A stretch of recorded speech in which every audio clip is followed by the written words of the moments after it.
Hare Krishna. Sejam muito bem-vindos, bem-vindas. Estamos aqui no Simpósio Anual de Educação do Ministério da Educação da ISCOM, desse ano 2025. E o assunto desse simpósio esse ano é a contribuição das Vaishnavas, das devotas, na educação na ISCOM. Então, estamos aqui com a presença de Shri Damodara Devidasi, muito felizes de ter você aqui. Shri Damodara é uma devota, assim, discípula de Hridayanath Das Goswami. Ela é escritora de livros publicados nos gêneros romance, poesia infantil. Ela também é membro da Academia Pindamonhangaba-ense de Letras, formada em Letras, em Pedagogia, com pós-graduação em Literatura, Gestão Escolar e Direito Educacional. Além disso, Shri Damodara é diretora de escola municipal e também é mãe de Haridas Sanjay Satrajit e mora em Nova Kula desde o ano 2006. Nós estamos muito felizes de contar aqui com sua presença, sua participação. E queríamos, assim, primeiramente, pedir para você compartilhar um pouquinho de como foi sua jornada de aprendizado dentro da ISCOM. Como você foi, assim, qual foi o caminho que foi recorrendo até esse ponto no qual você ensina, dá aulas do Bhagavatam, que pelo que me disseram são maravilhosas aí no Gokula. Então, qual foi assim, a trajetória que você foi seguindo? Perfeito. Hare Krishna, muito obrigada, Mitra Vinda, por essa oportunidade. Muito feliz, muito honrada de estar aqui hoje com vocês. Então, eu conheci a ISKCON Shila Prabhupada em novembro de 2004, em Recife, Pernambuco. Né? Então, eu moro aqui em Nova Gokula há 20 anos, mas eu conheci o movimento, a ISKCON Shila Prabhupada, em Recife. E naquele ano eu era professora de pré-vestibular e eu tinha concluído de lecionar, de dar um aulão aos pré-vestibulandos de Recife. Era um final de tarde de sábado, quando de repente na Conde da Boa Vista eu ouvi búzios tocando, em plena Conde da Boa Vista, em Recife, Pernambuco. E eu disse, de onde vem esse som? Eu ouvi os búzios e eu fui atrás, eu fui rastreando o som dos búzios e me deparei com o Harinam, os devotos da Congregação de Recife, cantando santos nomes na Conde da Boa Vista, distribuindo praçada, arrozinho doce e pãezinhos. Então eu comecei a me aproximar da ISKCON nesse momento. No domingo, posterior a este final de sábado, eu fui ao Centro Cultural de Recife, onde residia a mãe Prema por Marta. E então, desde então eu comecei a frequentar, né, o Centro Cultural, até em março de 2005 eu iniciar o Instituto Jaladuta. Então, o ano letivo 2005 em Campina Grande, Paraíba, já havia iniciado. Ainda assim, o Maharaj Dhanvantari abriu os portões do Instituto Jaladuta e me acolheu como estudante Brahmacharini, porque eu queria justamente descobrir as bases da filosofia, eu queria estudar as escrituras e saber por que eu estava ali diante de um conhecimento, eu sentia, né? Nesse primeiro contato, um conhecimento tão grandioso, eu queria entender. Por isso que, né, eu tentei recorrer ao estudo das escrituras e o Maharaj Devantari, então, me acolheu. E é interessante porque você falou do Bhagavatam, né? Então, em 2005 nós viemos para cá, era um festival latino-americano em Nova Gokula, no término de 2005, quando os estudantes da turma de 2005 viajou, nós viemos aqui a Nova Gokula e eu não saí de Nova Gokula. Eu conheci Shracharadeva, que me iniciou já em 2000, no término de 2005, e ele me instruiu a escrever, inspirada nas escrituras védicas, no Bhagavad Gita, no Srimad Bhagavatam. E conheci também meu marido, Brahmaputra, né, que hoje residimos aqui em Nova Gokula desde então. E o Bhagavatam é uma grande aventura, o Maharaj Dhanvantari, ele sempre me orientou, e ele disse, Shri Damodara, você não pode dar aulas do Bhagavatam se você não estuda o Bhagavatam. Ele havia pontuado isso para mim. Então, no ano 2006, já residindo aqui em Nova Gokula, já trabalhando, dando aulas na Rede SESI São Paulo, eu comecei a ler o Srimad Bhagavatam canto a canto, para eu poder me apropriar tanto quanto possível dessa obra monumental. E desde então continuo estudando, né? É um aprendizado em espiral. A gente nunca sabe de tudo, é óbvio. Sempre estamos nos apropriando, estudando, nos aprofundando. Nossa, muito legal. Então, Eita, tá fazendo o eco? Não, agora melhorou. É, então já faz 20 anos desde que você foi para Nova Ocula e não saiu mais, né? Não, não saí. Eu, em 2006, já comecei a trabalhar, lecionar, né? Como eu falei para você, né? Me casei para Buramaputra e nós começamos a constituir a nossa família. Hoje nós temos três rapazes, três adolescentes, como você mencionou, o Haridaz, o Sanjay e o Satrajit. Então, estou aqui em Nova Gokula. Uau, incrível. E aí tá conectado, você um pouquinho começou a responder, porque eu queria perguntar também para você, como foi que você começou a ensinar especialmente o Srimad Bhagavatam? Sim, como chegou nesse ponto? Exatamente. Então, Mitra Vinda, quando, né, eu vim morar em Nova Gokula, porque quando nós fazemos o Bhakti Shastra, obviamente, nós nos debruçamos sobre a Gita, sobre o Shri Upanishad, o Bhakti Rasamrita Sindhu e o Padeshamrita. Mas quando eu vim morar em Nova Gokula, então, os devotos, né, da própria comunidade começaram a me convidar para colaborar com as aulas da manhã do Srimad Bhagavatam. Aí foi quando o Maharaj Damodara disse, olha, Damodara, você pode sim dar aula de Srimad Bhagavatam, você precisa estudar, você precisa ler. E foi um desafio, porque é uma obra muito volumosa, são 12 cantos, não é? E um estudo pós-graduado, assim, muito avançado. Mas eu fui lendo canto a canto e fui descobrindo as conexões, né, com a Bhagavad Gita. E, e então o encanto vai aparecendo, porque quando a gente vai se debruçando sobre o Bhagavatam, tanto Mitra Vinda, que no ano 2011, já alguns anos depois, eu fiz uma pós-graduação em literatura pela Unital, Universidade de Taubaté, e o tema do meu artigo foi justamente o Srimad Bhagavatam, o dialogismo no Bhagavad Purana, porque eu me interesso muito, não é, sobre essa questão do que eu chamo de cascata de vozes, que é uma voz conclamando a outra através da memória dos ensinamentos narrados. Então são vários planos de narrativa. Então a gente tem Maitreya e Vidura, as margens do Lago Bindu Sarovar, nós temos Shukadeva e Parikshit, as margens do rio Ganges, e nós temos Suta e os sábios na floresta de Naimisha. Então são vários grandes focos narrativos onde, né, as memórias invocam umas às outras e formando essa cascata de vozes, uma cascata que vai descendendo e uma voz conclamando a outra. Então, assim, né, eu fui me interessando pelo Srimad Bhagavatam. E para dar aula, né, pra gente, no sentido de a gente dar uma palestra, a gente tem que se preparar minimamente, ter uma clareza do tema, do conteúdo, da sessão, da passagem que está sendo abordada. Mas é uma bênção. Aqui, por exemplo, aqui na Vocula, neste momento, né, no contexto atual, nós estamos estudando as sessões do Bhagavatam, em que Shraddeva, junto com a comissão de discípulos de Srila Prabhupada, traduziu e comentou. E é muito interessante porque, né, a gente faz a ligação das histórias, elas vão se conectando, a gente começa a visualizar de uma maneira mais lúcida, mais clara as histórias, as narrativas. E é assim, é um aprendizado em espiral, nunca cessa, nunca para. Hum, muito bom, obrigada, Shridham. É uma grande inspiração ouvir isso, assim, a sua dedicação com o estudo para poder, então, assim, dar boas aulas, né? E aí, conectado também com isso, queria perguntar para você, por que você pensa que é importante que as devotas, especialmente, estudem as escrituras e se preparem também para poder ensinar as escrituras? Claro, isso é fundamental. É fundamental, Mitra Vinda, porque eu vou falar um pouco assim da minha experiência pessoal, né? No sentido de que, enquanto devotas, né, Vaishnavis, nós precisamos ser também esse pináculo, esse sustentáculo da tradição. E enquanto mães, né, nós sustentamos a família também.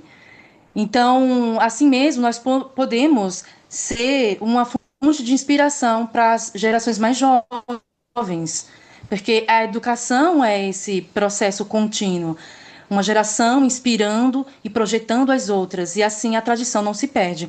Por isso que todas nós precisamos estudar as escrituras, né? Levando também em consideração a nossa natureza, porque para que nós possamos compartilhar, passagens, sessões do Srimad Bhagavatam, já que você, né, está colocando sempre a questão do Srimad Bhagavatam, a gente precisa desenvolver esse gosto, né, gradualmente, desenvolver esse interesse, né, por exemplo, é, largar o celular por um instante, porque agora a gente vive nessa cultura, né, digital, é largar o celular e se debruçar sobre os livros, né? Ou se a gente não está com o livro físico na mão, acessar a Veda Base, por exemplo, né? Os livros estão todos ali, por exemplo, digitalmente falando. E estudar, e ler, e se aprofundar, e fazer questionamentos para que as respostas gradualmente possam ser respondidas, né? Nas vozes dos acharyas, na voz de Srila Prabhupada. Então, nós perpetuamos tradições, as devotas, as mulheres perpetuam tradições, por isso que devemos estudar. Hum, muito bom. E você mencionou que, assim, também vai depender muito da natureza de cada um. Porém, independente da natureza, porque às vezes tem pessoas que vão ter uma inclinação maior ou menor, talvez para o estudo, mas independente disso, você considera que mesmo assim, todas as devotas e devotos aí, já estaríamos abrindo, né? Tanto devotos como devotos deveriam também estudar. É, Sim, sim, porque o legado, né, está na literatura, né, como a gente sempre costuma ouvir, os livros são a base, né? Então, e é muito interessante porque as escrituras são tão ilimitadas, né, o Srimad Bhagavatam é tão poderoso, tão ilimitado, que, por exemplo, é, trazendo um pouquinho também a minha experiência pessoal, né? Shantideva, há 20 anos, assistindo a Damodara, escreva a partir das escrituras. E eu falei, eu já sabia que era um desafio, isso seria um grande desafio, porque o conhecimento é imenso, e ser um instrumento desse conhecimento requer muitas habilidades, muitas competências. Aí ele falou, mas não se preocupe, você faz o seguinte, sabe uma torneira quando você abre e a água está com lama? E você deixa a água aberta, escoando, e a lama vai saindo e a água vai se tornando cristalina? Então você faz isso, abre a torneira, deixa a água, né, cristalina aparecer. Então, assim mesmo, né? Sim, eu mencionei essa questão de natureza, mas os livros são a base. Então, para todos os lares, inclusive, isso é uma questão que eu penso muito, pondero muito, que é a formação no ambiente privado, ou seja, o lar. Até que ponto o nosso ambiente privado ele está sendo necessariamente saudável, salutar, está sendo produtivo para as gerações menores, para as crianças, os adolescentes, não é? Até que ponto nós, enquanto genitores, pais e mães, estamos nos responsabilizando por compartilhar esses saberes das escrituras com os nossos filhos. Então tem essa questão da natureza, porque a gente também não pode forçar a Krishna a falar isso na Gita, né? É melhor você fazer seu dever, mesmo eivado de defeitos, do que não fazer seu dever. Então, existe também essa questão da propensão, da inclinação natural da pessoa.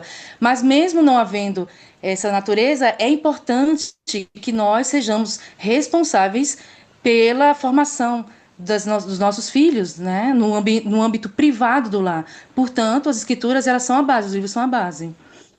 Então, no caso da escrita, né, eu estava falando para você, eu comecei, né, com este livro, que é Grãos de Areia. É só para exemplificar rapidinho. E este romance é uma história, é uma ficção criada a partir de personagens inventadas, mas toda a ficção, ela se desenvolve, se desdobra a partir de uma passagem do Srimad Bhagavatam. É uma passagem que Narada instrui um rei. E ele diz o seguinte, um verso. Ele fala, assim como os pequeninos grãos de areia, ora se aproximam e ora se afastam, devido à força das impetuosas ondas do mar, o tempo, ora aproxima e ora afasta as entidades vivas, sob efeito sob efeito de Kala, do tempo. Então veja uma passagem assim, não é? Do Srimad Bhagavata suscitou uma narrativa de reflexão. Então, sobre sermos esse pináculo, esse sustentáculo, as mulheres, as Vaishnavis, né? Sim, precisamos estudar o Srimad Bhagavatam para a gente poder compartilhar da melhor forma possível com os nossos pequeninos. hum, legal, obrigada. E eu estava pensando, porque eu gostei muito do exemplo que você deu, que Kirana Maharaj deu para você, do grifo que abre e sai um pouquinho de água primeiro, depois sai cristalina. Eu estava pensando assim, eu acho que no seu caso, você abriu e já saiu água tão cristalina, tão legal, tudo que foi escrevendo. Eu tô há 20 anos trabalhando, Mitra, Vinda, mas eu estou burilando, eu estou trabalhando a escrita, não é? Porque a gente tem que ter uma, temos competências, habilidades, não é? Mas a gente precisa cultivar nossas habilidades, nosso serviço específico, né? A Deus. Então, eu estou há 20 anos trabalhando para isso. Legal, o caminho de Bhakti, que assim, sempre há espaço, né, para a gente aprofundar mais o nosso serviço. Ah, Muito legal. exatamente. E aí, um pouquinho com a, assim, de reflexão com relação à sua experiência também, algo que você percebe com relação à contribuição que teve e que ainda tem na sua comunidade local, as aulas e os estudos que você compartilha? Assim, de que maneira você vê o efeito na comunidade, do esforço que você faz? Porque, e fez, né? Fez muito esforço de estudo e de ensinar e continua fazendo. E como você vê isso, assim, no sentido, como influencia na comunidade? Entendo, entendo. Mitra Vinda, então, eu não sei se eu, assim, espero poder contribuir realmente, mas eu acredito que o fato, né, de a gente, quando a gente conclui o Bhakti Shastri, a gente traz uma responsabilidade para a instituição, né? Aí imbuída, nós estamos imbuídos de responsabilidade, que é fazer o que nós nos preparamos por um ano em sistema de internato, que é o estudo das escrituras. Então, quando a gente estuda, quando a gente se debruça sobre as escrituras e a gente encontra resposta, satisfação, alegria, elevação, cultivo espiritual, é nosso dever também compartilhar. Então, nesse ano 2005, quando eu conheci Hridayananda Maharaj, que me aceitou como discípula, ele falou assim: o conhecimento espiritual não é uma coisa que você dá e perde. Muito pelo contrário, quanto mais você compartilha, mais você recebe. Então, assim mesmo, por exemplo, eu estou há 20 anos na Vocula, e este ano, eu achei muito interessante.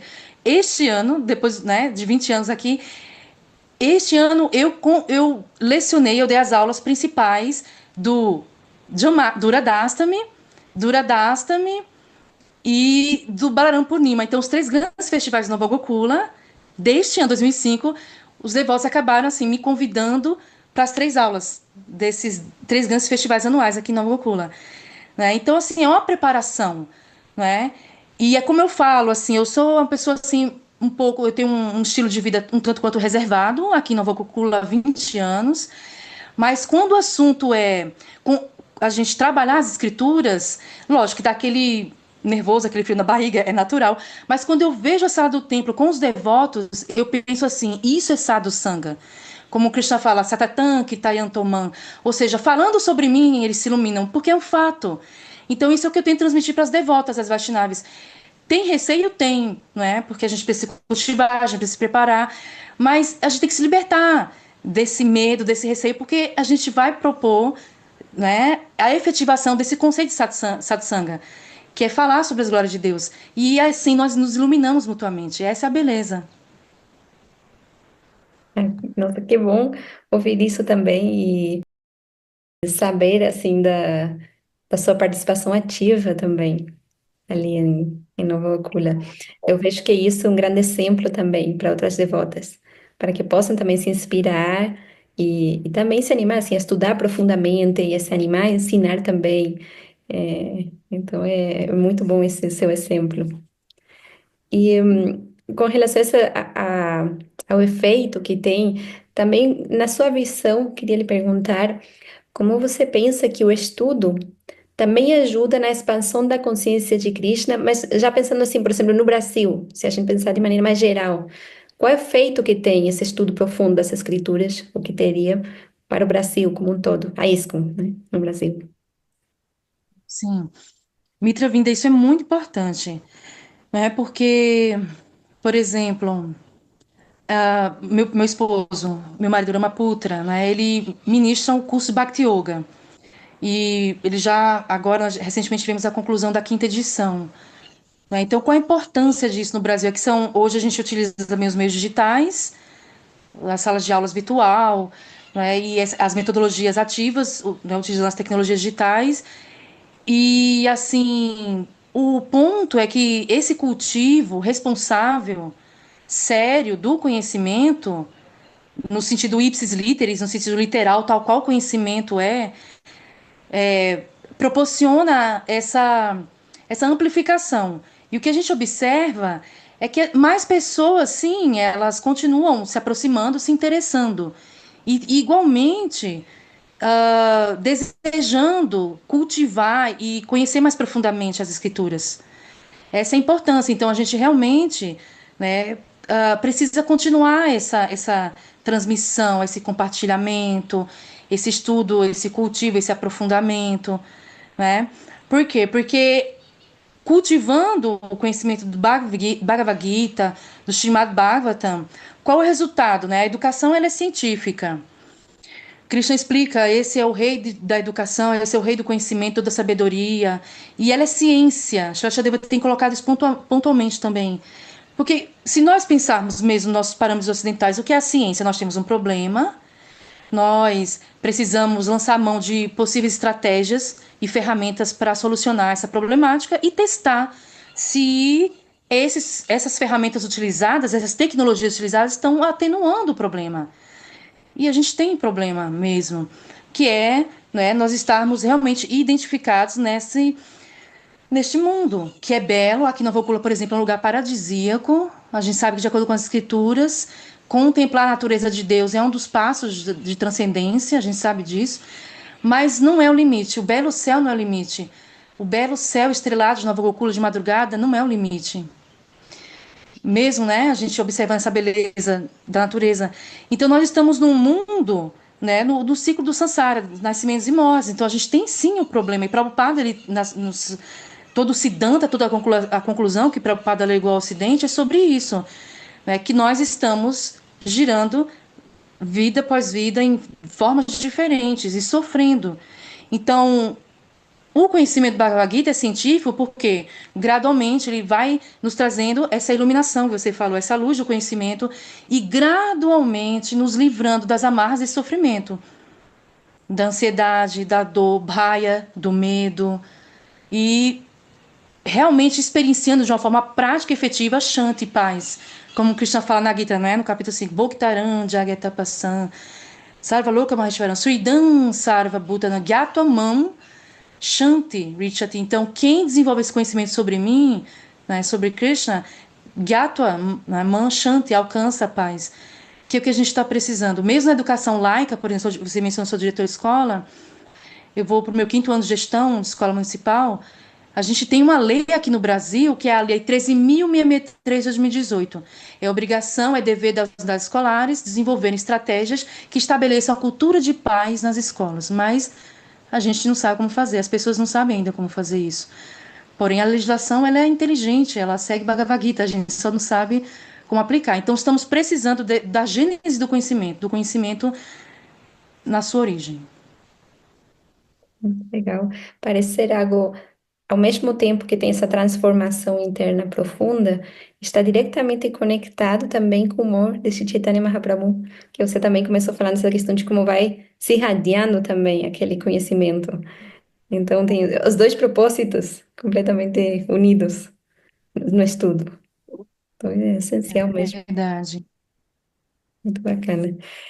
E assim, para concluir também, queria perguntar para você se alguma mensagem que você gostaria de deixar, especialmente para as devotas do Brasil, que estão começando a estudar agora. Sim, sim. Bem, eu quando eu comecei a escrever, eu estava concluindo minha primeira graduação em Pernambuco, na Universidade de Pernambuco, que foi a graduação de letras, e eu participei de uma antologia, eu tenho até aqui esse livro ainda, desde 2004, que é Santo de Casa Faz Milagre. O título da antologia é justamente esse, Santo de Casa Faz Milagre. Aí eu participei, né, desde então também tenho trabalhado algumas antologias, por exemplo, eu faço parte da Academia Pindamonhangabens de Letras, e eu ajudei a organizar essa antologia, que é Poética da Liberdade. Enfim, mas assim, a mensagem é essa, santo de casa faz milagre, né? No sentido de que nós podemos contribuir. Lógico, tem uma frase muito interessante também, uma poesia, que é de um poeta soteropolitano chamado Gregório de Matos, do Barroco brasileiro. E ele fala assim, ó, muito interessante. Ele fala assim, criticando a governança da época, né, de Salvador da época. Não adianta, eles querem cuidar do mundo inteiro, mas não cuidam da sua cozinha. Ou seja, é uma metáfora para dizer que às vezes a gente quer, né, crescer muito, irradiar demais, mas a gente não cuida da nossa própria vida privada, por exemplo. Eu sempre tenho essa observação também, ou seja, principalmente a gente tem família, principalmente a gente tem dependentes, crianças, adolescentes, filhos, para cuidar, para educar, para dar uma diretriz, entende? Então a gente tem que cuidar da cozinha, principalmente o desafio duplo das devotas, as mulheres, né? Que a gente tem esse acúmulo de função. A gente cuida de casa, cuida dos filhos, trabalha fora, prega, escreve, né? Enfim, utilizando nossas habilidades. Mas a gente tem que ter esse equilíbrio, sabe, Mitra? Eu queria trazer essa reflexão, esse equilíbrio entre a cozinha, que é essa metáfora do âmbito privado do lar, para a gente ter paz no âmbito privado, sabe? Para que nossos filhos eles cresçam na tradição de uma maneira equilibrada, de uma maneira, né, científica. Eles estão crescendo com conhecimento de uma maneira científica. E também, né, e equilibrar esse âmbito privado com salvar o mundo, como você colocou, né? Chaitanya Mahaprabhu, Goloqueira Primadana, ou seja, ele distribui o amor, né? Então a gente tá aí se sustentando nosso sadhana, cantando nossa japa, fazendo nossas práticas de cultivo espiritual para também dar associação lá fora, não é? Para inspirar outras pessoas lá fora. E as pessoas se inspiram, mas a gente tem que ser exemplo na nossa vida prática, né? Dentro dos princípios de, de exemplo mesmo, de comportamento, entende? Então, essa é a mensagem que eu gostaria de propor, que nós, enquanto devotos, enquanto mulheres encarnadas no corpo feminino, que nós possamos encontrar um equilíbrio entre essa paz a ser construída no âmbito privado do lar e, tanto quanto possível, essa propagação, esse compartilhar, porque é dando que se recebe.